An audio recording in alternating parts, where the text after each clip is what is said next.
Hi there, this is Matt with State of Flux, here with a review for Star Trek Picard, Season 1. Now, you may remember that I did a whole series review back in April of last year of Picard, because I'd first been introduced to it. I did a, swift session of watching the entire series from front to back in quick succession, and gave you my grand thoughts for all three seasons. But the way Picard specifically works, each season kind of acts as its own cinematic experience, its own movie. So I thought I'd go in and do a little more nuanced interpretation of the three seasons of Picard before moving on to something a little different. So, looking at Picard Season 1.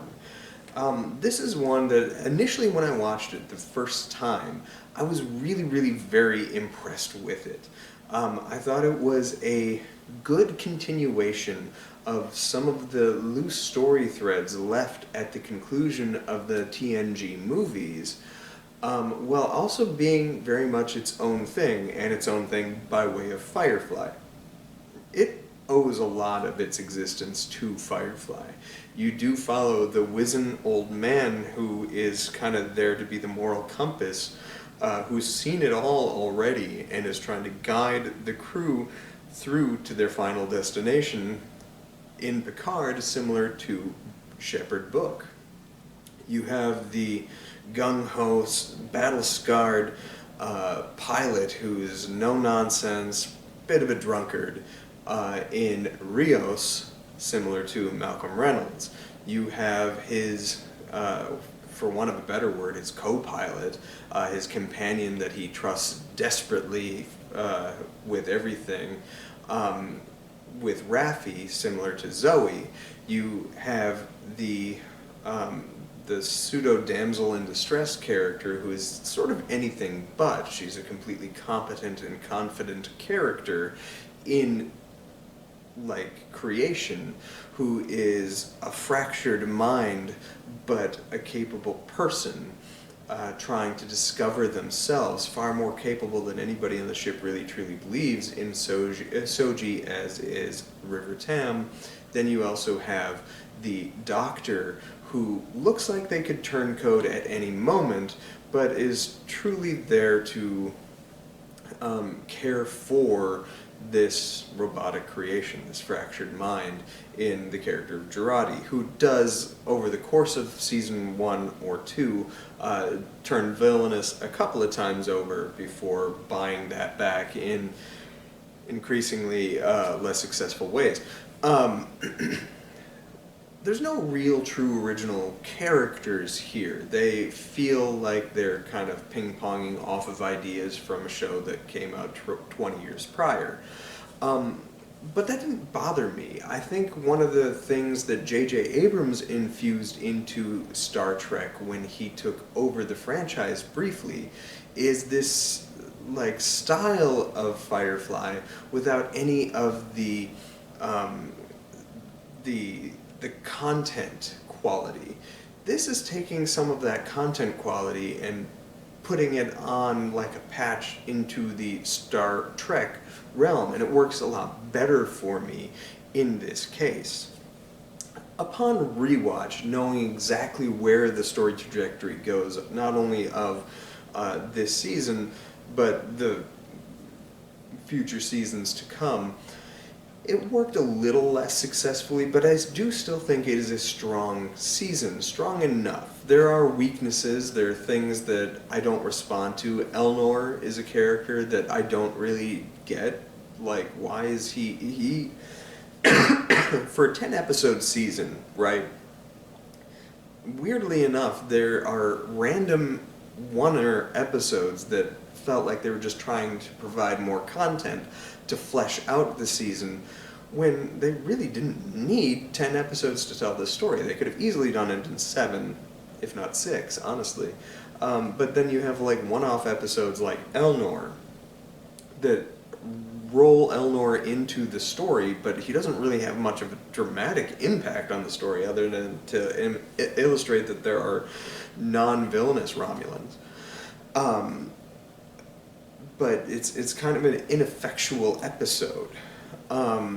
The best point of that episode, if it is truly that episode that I'm thinking, in the one where we get introduced to Elnor, is the moment where Girardi is kind of annoying Rios with her idea of what it means to be in the stars, which is a really cute and great scene, but a cute and great scene doesn't really justify a whole episode.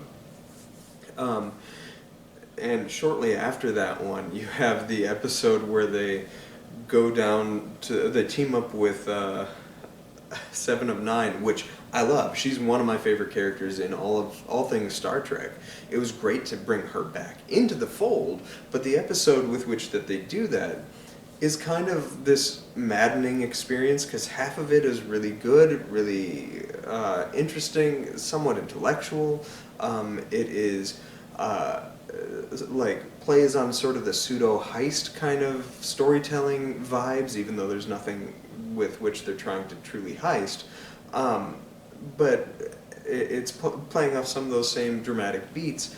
However, when you're also watching the episode, you're maddened from the sense of the absurdity of Picard wearing a eye patch and talking with a weird accent and being dressed like, you gotta say it, he's dressed like a pimp, and he's trying to pull one over on a villain named Bejazel, which does sound like straight up euphemism for a BJ, and from now on is the only thing I will ever refer to that act as, a Bejazel. It kind of buys back any kind of dramatic weight that episode has when it has a hefty story for Seven of Nine to capitalize on, and you're still laughing at Bejazel jokes that you yourself are writing in your own head. Maybe that's just me, maybe I'm weird. But the season isn't as tight as it probably should be, and that is a slight frustration. It also has kind of this weird two-part, if not three-part flaw. The show data baits you. It has a lot of marketing went into the first trailers for the show, especially the San Diego Comic-Con one, to show you that Data's going to be in this. Now, Data's not a character I really respond well to ever. However, most people do. And so his inclusion is promised very prominently in that first episode and in all the marketing going into the first episode. For his presence to not really have much of an impact on the show beyond that first episode and the two-part finale, I do firmly think they data baited you. But it also is one of the things that's more interesting about the show is how it connects to the data that we lost from Nemesis and the data that's left behind from Nemesis, and what Data was able to do in producing these children in a weird way. And so the data of it all kind of works. It ends up working very strongly. However, going back through it a second time, significantly less strong. And that's kind of disappointing. But data baiting aside, you also have this weird sense of a Romulan villain who's an interesting character.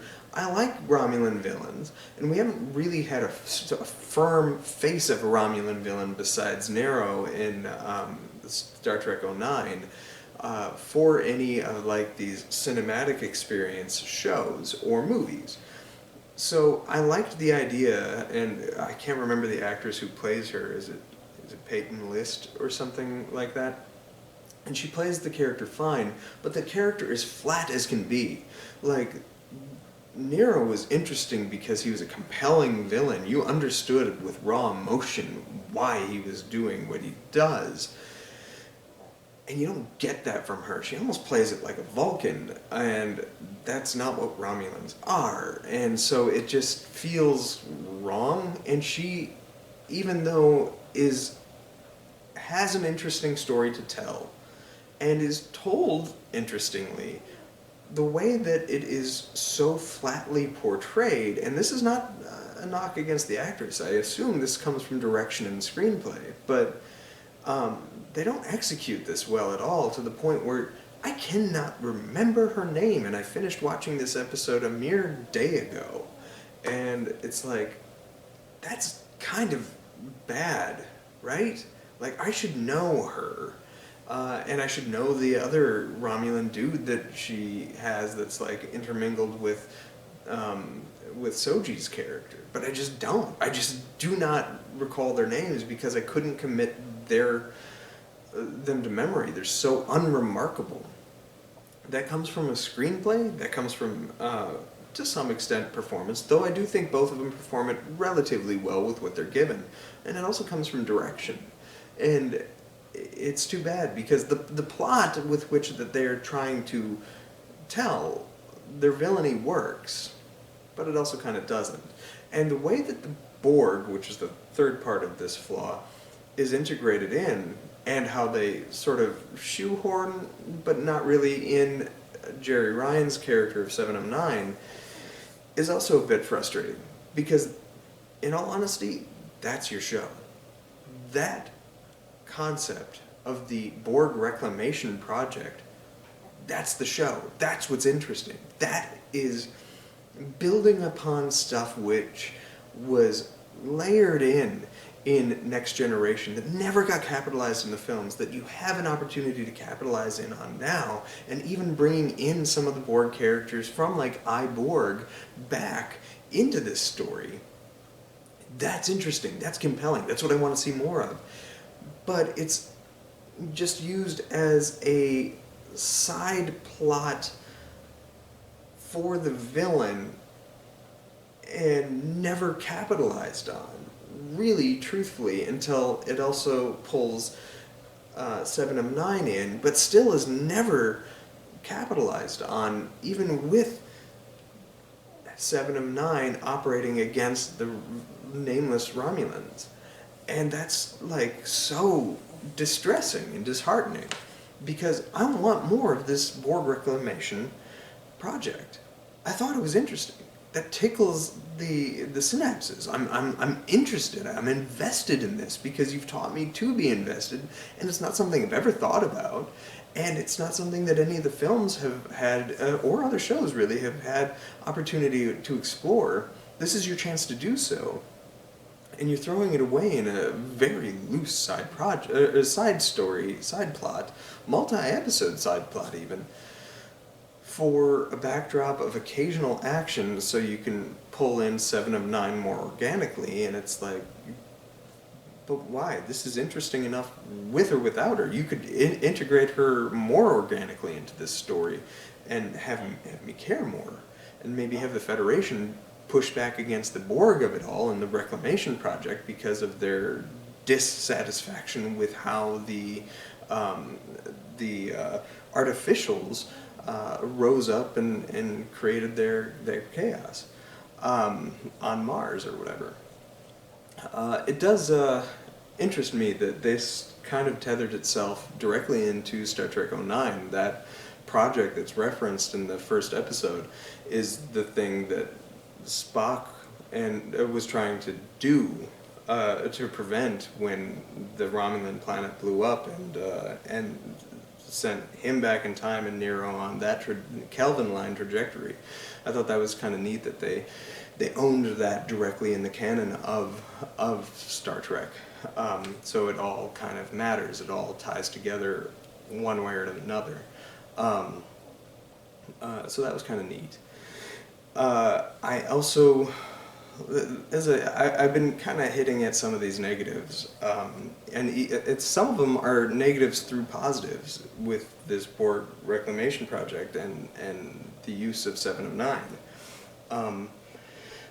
But ultimately, what I like is that they gave us new characters. They built upon ideas that were laid from either Next Generation or the Next Gen films, gave us something new and a new story trajectory. They didn't rehash anything that we'd seen in Star Trek before. Now, yes, they may have rehashed some character identities from other projects, specifically Firefly, including its like visual aesthetic with lens flares that come from the Abrams films as well, and sort of the more Western aesthetic. But those are positives. The characters is what Star Trek has always been about, and I like these characters. I want to spend, by the end of season 1, more time with Rios, and Soji, and Raffi, and Girardi to some respect. However, I don't feel like she ever really gets her comeuppance. Like, she kills a character that was so vital in one of the most popular episodes of Star Trek anything ever, with the Bruce Maddox character. She does something truly heinous that's kind of justified very loosely, but only kinda. Never really gets her comeuppance or any acknowledgement that that was a bad thing by the rest of the crewmates, really. That is a kind of criticism I have. But you like these characters, and I want to spend more time with them. So I get very excited by the end of season 1, knowing that 7 of 9 is now in the main crew, and we're on a ship being helmed by and piloted by this roguish, rugged captain guy that's not going to play by the books, that's very interesting, and has created a computer AI that split his own identity into multiple different ones. And I love that this actor plays so many different roles within the ship, and it's so fun and so funny, and engaging and intellectual and cool, and I would watch a whole show built around Rios. He is, I think, one of the best characters Star Trek has ever been presented. I'm genuinely that invested in his character. And to a lesser extent, same thing with Soji. I want to see more of her. She's fascinating. And the fact that these two characters, specifically Soji, never really come into their strength throughout the rest of the series run is really, really disappointing. But that's a conversation for another day. I think the biggest fear I had when they said they were going to make a next-gen sequel show with Picard, but it was going to exclusively focus on Picard, was every other episode you were going to get some cameo from the Next Generation, and they were just going to lean in on the old crew in some fashion, or they were going to rewrite history. And weirdly enough, this show does all of those things, but in the best possible way. When it does bring in the characters from TNG, I expected it was going to be Geordi LaForge, it was going to be it was going to be Crusher, it was going to be Worf.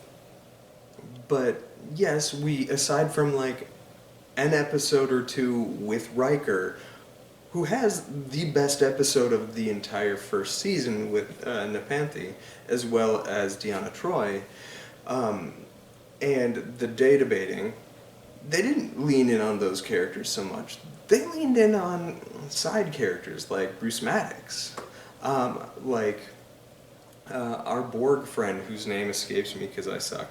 But they gave him something to do. Now, they also did the legacy sequel thing of blithely killing characters from the past, which is admittedly disappointing. However, I was also kind of okay with it because, the Borg specifically felt like an earned death. That felt like it had dramatic weight. And Bruce Maddox's death also had the promise of dramatic heft and weight. I don't know if it was fully executed. But regardless, it did those things.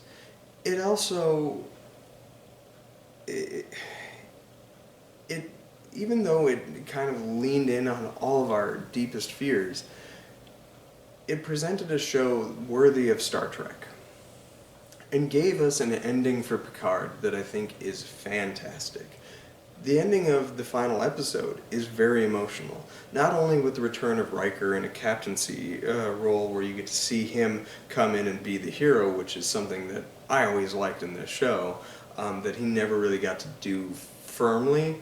It was really fun to get that moment, but it also said goodbye to Picard.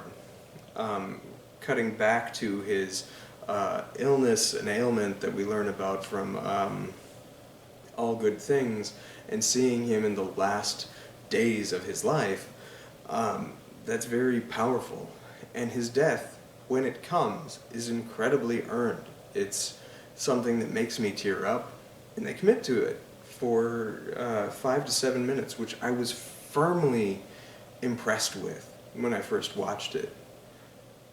And then it buys it back, because I have to remember this is Star Trek and death has no permanence anymore ever since we brought Spock back in Star Trek 3, or since Star Trek Into Darkness made death completely irrelevant, which, God, I hate that. God, I hate that. But regardless. Prior to that moment, I thought this was a fitting conclusion to Star Trek. It felt like exploring ideas left unexplored by Star Trek. And more than anything, what I loved about it is that it pushed the story forward, and it did so in unexpected ways. I think Star Trek has always worked best when we've been looking to the future. That's what Star Trek is. You look to the future. You go beyond, where no man has gone before, where no one has gone before.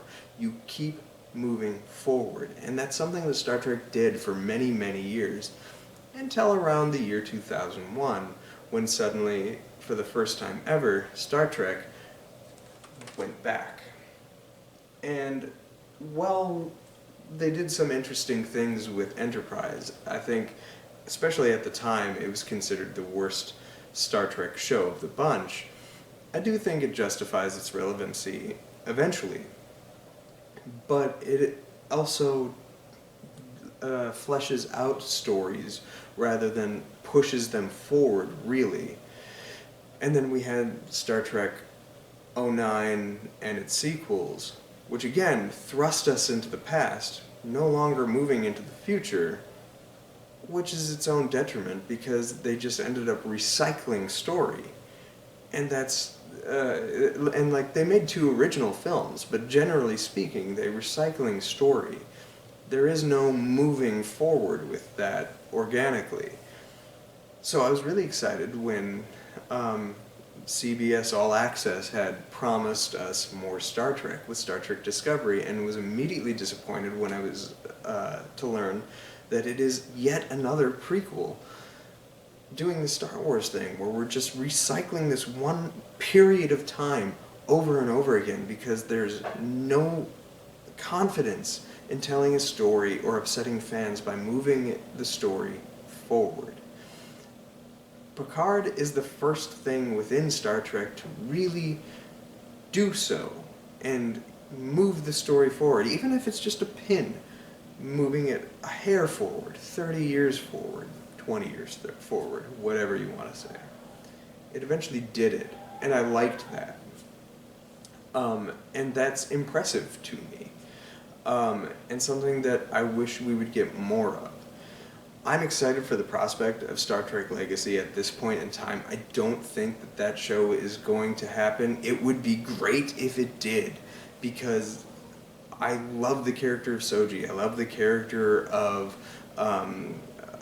Riker and Troi's daughter, played by Lulu Wilson.